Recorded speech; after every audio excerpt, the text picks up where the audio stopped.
Hi, this is Mike Schmitz, and welcome to another weekly tip video. Today we're going to look at a macOS utility that allows you to mirror your iOS display to your Mac called Reflector. I came across Reflector after watching Don's tip on bezel in show 1328.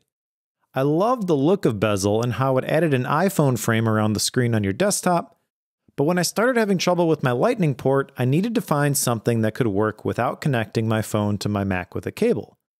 I was a little bit skeptical Reflector would offer the same type of performance via AirPlay, but I've been pleasantly surprised at the quality. In fact, I recorded my previous tip video on clear lists using Reflector. Before we start mirroring our screen, let's take a look at the Reflector settings by going to the Reflector menu and selecting Settings from the list. The first thing here is the general settings, and this is where you can use the broadcast name. I'm going to use Razor Crest because that is actually the name of my system. You can show the client name, and then you can choose whether you want this always on top, whether you want to show notifications whenever a device connects, and whether you want to show the Quick Connect window on startup. None of these are really that essential, but let's go to the next section here on connection.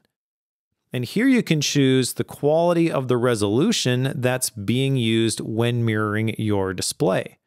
So for example, the AirPlay resolution here, you can choose between a lot of different resolution types.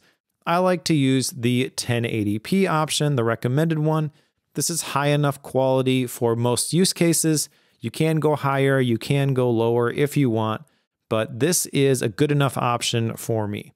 Next, you can choose the default scale. You can choose between fill screen, default size, and best for Retina displays. I like to just use the default size to start because you can always resize the devices once you've connected them. Next, you've got the AirPlay security. You can have none, you can choose a password, you can choose a one-time on-screen code, or you can choose a general on-screen code. The on-screen code is the default, and that's the one that's going to be good enough for most people. But if you wanted to make sure that only the devices you wanted to connect actually connected, then you probably want to use one-time on-screen code or password.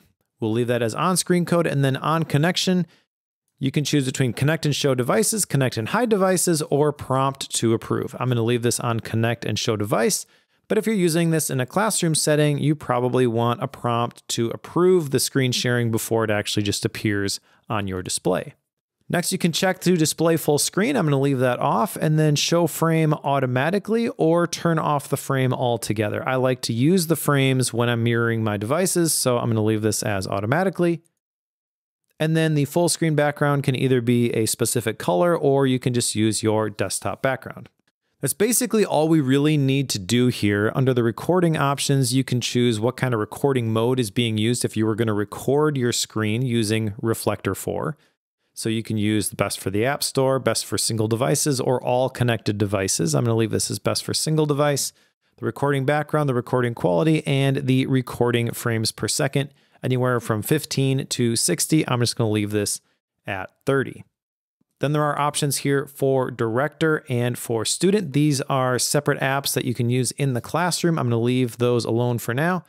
And then network, you can choose from all the available interfaces here, and you can choose which ones you want to enable. So you can really dial in how people are able to use Reflector to broadcast to your screen. And then under the advanced tab, you've got logging level, AirPlay, and Google Cast enabled as well as the ability to launch this at login.